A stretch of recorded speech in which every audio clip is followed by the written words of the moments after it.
we've both found it valuable to keep track of those training workouts that you did, just because it's kind of like a diary that you're able to look back on, and you can keep notes. Like for me personally, I had a bounding hill that I did probably 2 times a month all summer long, and so I could see that, like, oh, I was getting to the same tree at like 4 minutes in June, but in August I was able to get there in 3 minutes and 45 seconds.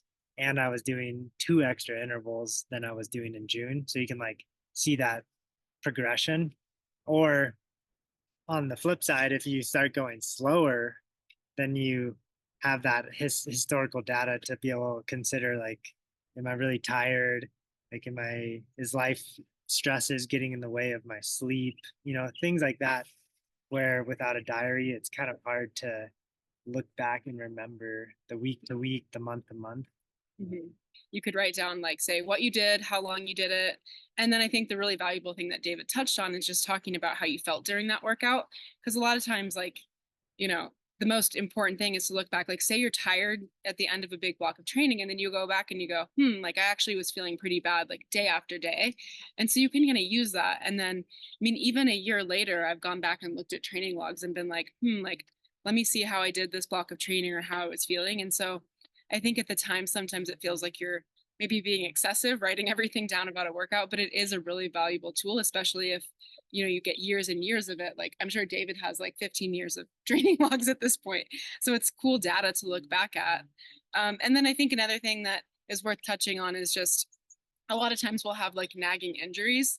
And I think that's an important thing to put in your comment section too. Like if you start feeling something, you can kind of use that as feedback as well to kind of see like maybe I did too much this day. And so I think the comment section is probably my biggest, I guess, most important part of the training log to me. Yeah, as a tool to look back on. So Yeah, like what she's saying, because like I've fallen victim to this where I like I'll have like my knee flares up and I'm like, man, that one run I screwed up my knee.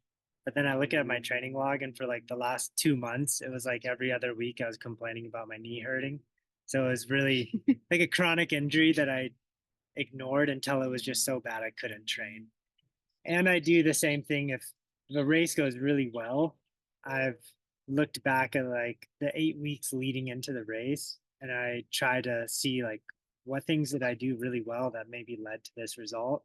Because like sometimes bad results and sometimes good results, they all seem semi mysterious.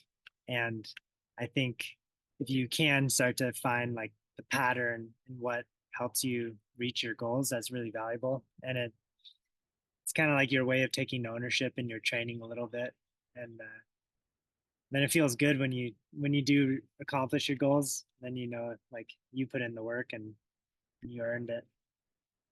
You don't need the most fancy, expensive watch, but it it's pretty useful for a cross country skier to have um, like a sports watch that has a heart rate, chest strap, and then basically most of those come with GPS. And I think the GPS it's valuable, just to be able to log like, yeah, a little more information, and your coaches can review the data from your workouts.